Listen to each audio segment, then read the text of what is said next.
You know, a lot of guys who comment on my channel ask me to help them with girls. They ask me, you know, advice about girls, where to meet girls, what kind of girls, this, that, the other, all kinds of girl stuff, right? Now, I'm not really interested in making my channel into a pickup artist type channel. I'm just not interested in that at all. I think that, frankly, there are more interesting things to talk about. Okay, but I realize, you know, you have to give people what they want sometimes, right? So I'm going to give you guys what you want. This is the start of a series of 7 on the issue of women, of where to find women, what to do with women, you know, first date, insurance, all kinds of stuff that you should keep in mind with regards to women. Okay? Now, I think I know why guys ask me about this, because you see, I've never been good with girls, or let me rephrase that. I was never a natural with girls. I had to work at it, okay? And I've come to the conclusion that everything worthwhile in life is something that you have to practice, you have to work at it. You practice enough hours at any given task, and you'll turn pro in whatever it is. Now, insofar as girls are concerned, I was never a natural. I was the opposite of a natural, right? Until 1986, when I was 18 years old. I remember it very clearly. I just turned 18. I was going to business school, first year. And it was one of those like Wharton type programs, you know, like BA, MBA all in one, right? And like the first week of class, right, I remember I somehow wound up talking to the 2 prettiest girls in my class. A girl called Nicole and a girl called Paula, I think her name was. I'm not sure about her name, but I remember her very clearly. She was gorgeous. She had like blonde curly hair, and the other had like, you know, like cafe au lait skin and blue eyes and curly hair. She was just so smoking hot. They were both smoking hot, right? And there I was talking to these 2 girls, and I started to make them laugh. Not laugh at me, okay? Not laugh at me, laugh with me. I said some things, I forget what it was, but I made them laugh. And I remember that moment clear as day. I remember as if it were yesterday, as a matter of fact. I made them laugh, and this universe opened up to me. And I realized how I could get girls. Just make them laugh. And that semester, instead of studying like economics and management and all that bullshit, right? I just dedicated it to chasing girls. You know, I just chased girls and tried to make them laugh. It was like set in my head that I'm going to make these girls laugh no matter what, right? I was wildly successful with girls, and of course got kicked out. I flunked out. You know, it was like pretty damn funny, but oh well, you know, spilt milk. But the point is that I'm trying to make, is that I wasn't naturally good at girls. I practiced and got good at girls, and today, as a grown man, for me, women are a secondary, if not tertiary problem, as they are for most men. So you see, because they are. There are other things that are much more important than women. Now, you who are watching this, a lot of guys in my audience, not you specifically perhaps, but a lot of other people in my audience, for them, women are an issue, a major issue, like a life-defining issue, and they go on grinding about this problem with women, right? And it's their #1 concern. And you know, they hear me say that, oh, for me, women are like a secondary or tertiary problem. And they're like, you know, you must be on drugs, man. Women are it. Women are the most important thing. Ah! Right? They go like that, probably. Right. Because you see, somebody who lacks women finds it an insurmountable and existential problem. Whereas once you realize how to get good at girls, you know, it becomes, you know, secondary or tertiary problem, you see? It's sort of like if you're homeless. Say you're homeless. You're homeless, so therefore shelter, having shelter or not having shelter, that's a big deal. You're homeless, so you're sleeping out, you know, outside at night, you know, in the rain and the crud, and it's miserable, right? So for you, shelter is a very, very big deal. Right? Ditto if you're starving to death. If you're starving, you know, food is an issue. You are worried about food. You want to get food. It's the #1 concern on your mind, right? But what happens if you figure out how to get shelter? I mean, you know how to make the money so that you can pay for the rent or the mortgage or whatever. What happens if you know how to get the money to buy food at the supermarket or whatever? Then shelter, then food ceases to be a primary concern. Shelter becomes an issue of like, do I want to live in this neighborhood or perhaps in this other neighborhood? Food becomes, you know, which restaurant am I going to go to tonight? You know, I heard that one over there and got a good review, so maybe we'll go there. You see my point? Once you know how to handle a problem, it becomes secondary and you can focus on the big problems. And the big problems in a man's life are what constitutes the good life, how to be a moral man in today's society, and what does that constitute, how to get ahead and achieve the objectives you have in the different areas of your life before your time on this earth is up. Those are the important questions you should be concerned about. Women are secondary or tertiary, as the case may be. But if you're not getting any women, of course, it becomes a primary problem. So I'm going to do this series of 7 videos about women, about, you know, the challenges of getting women and how that all operates and stuff. Okay, and the first one I'm going to talk about, the title of this video is Where to Go to Meet Women. Now, where to go to meet women is actually a trick question on my part. Because see, when you start thinking to yourself, where do I go to meet women? You start needing to define a much more important question, which is, what sort of woman am I looking for? What purpose do I want this woman to serve in my life? You see? Because, you see, there are different sorts of women, and they congregate in different places in the world. Okay? Think about it.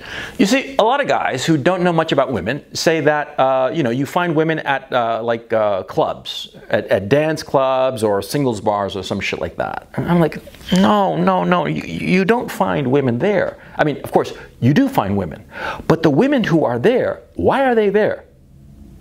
Because they're DTF. They're down to fuck. They're looking for a one-night stand, probably. Not in all cases. Lots of times women go there, especially like gaggles of girls, they'll go to some club or some bar just to have a drink and have a good time with each other. They're not, you know, down to fuck. But you go to some club, right? And you go up to the bar of that club and there's that girl and she's turned out to the nines, right? And she's looking around and her eyes are roving and she's just like sipping her drink and just her eyes are roving. What do you think that woman is there for? Huh? To find the love of her life? No!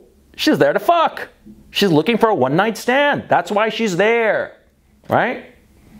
Now, how do I know this is true? Very simple. Please tell me, how many times have you met some couple that's been married for 30, 40, 50 years and they have like a bunch of children? How many such couples told you gleefully that they met at some club and that they both had a one-night stand with one another and the next morning they discovered that they were in love and they lived happily ever after? How many such stories do you know? Huh?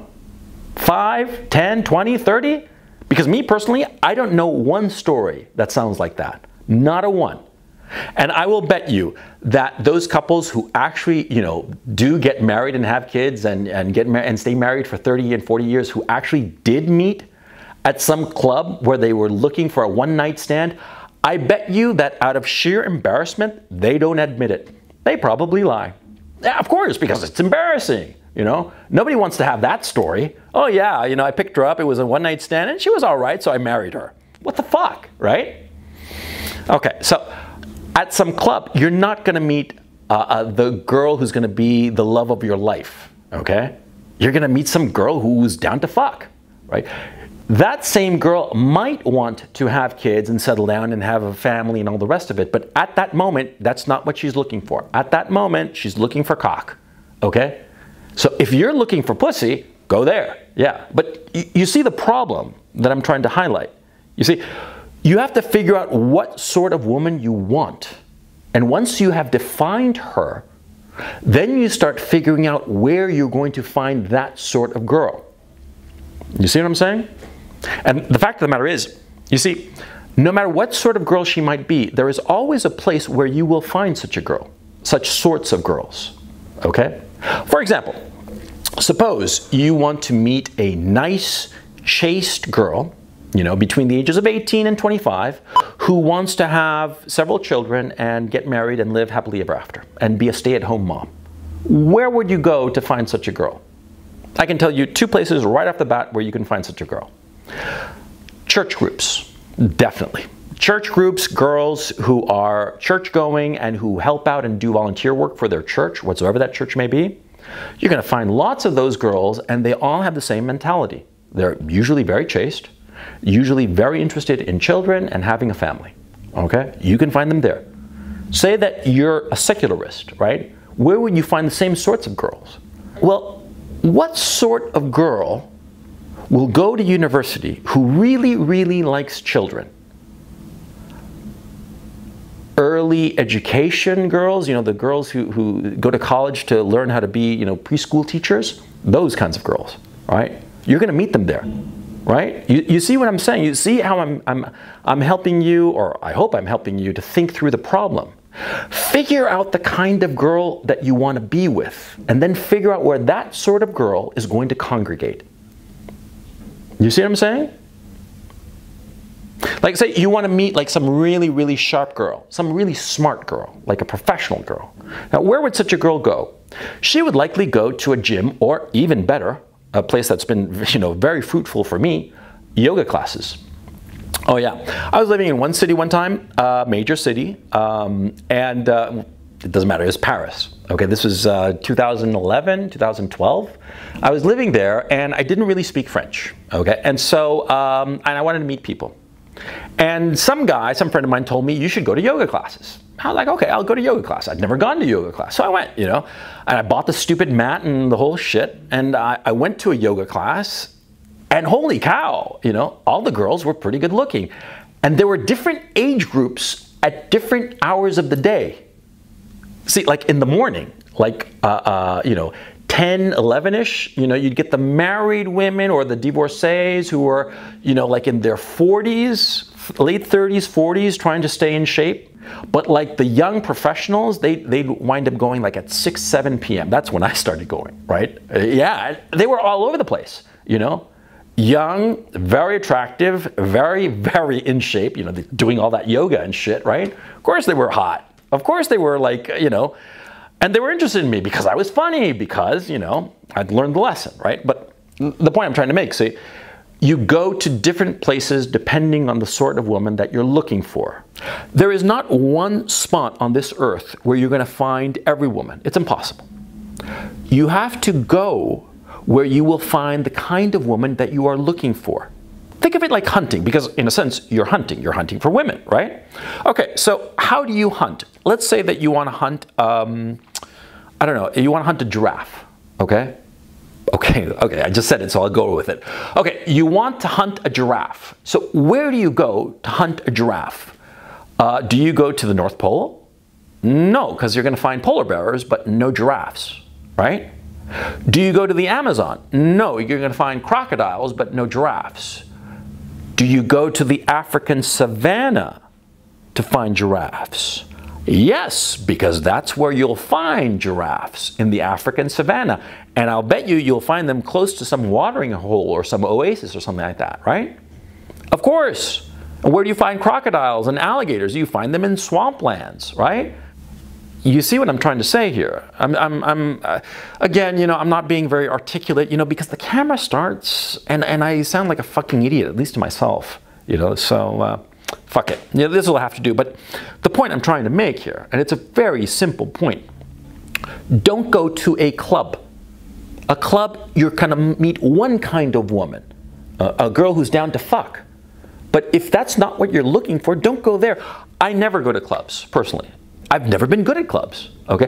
The only times I enjoy going to clubs are when I am already dating somebody, and usually with a group, okay? A group of friends, of course, okay? Go there, get a VIP table, sit around, have drinks, have a laugh, you know, do a little dancing, you know, that's great when it's just a nice little hermetic group of friends, right? But just going there to meet people, fuck no. It's hot, it's crowded, you know, and it's late at night and I get sleepy. I like to go to bed at a reasonable hour. I don't fucking want to go to a fucking club. And therefore, since I don't want to go, I'm not going to be in the mood for it. You see what I'm saying? So since I'm not going to be in the mood for it, I'm not going to be successful. So if I go to a club, I'm not going to meet any kind of woman I really want to have any kind of relationship with except, you know, one night stand. I'm not going to be at my best. And since I'm not going to be at my best, more likely than not, I will fail to land some girl. And so I will feel shitty about myself. So why would I go to a club to meet a woman? I don't. You see what I'm trying to say here, see? See, the places where you go, they have to fit you. Therefore, you have to know yourself, know who you are, know your strengths and weaknesses. If you're a charismatic guy, okay, who knows how to dress sharp and knows how to handle himself in a club, by all means, go. You're a better man than I, okay? But if you don't, then why would you expose yourself to such a thing? One of the places that I used to go to a lot to pick up girls is bookstores, right? Because I love books. I can talk intelligently about books.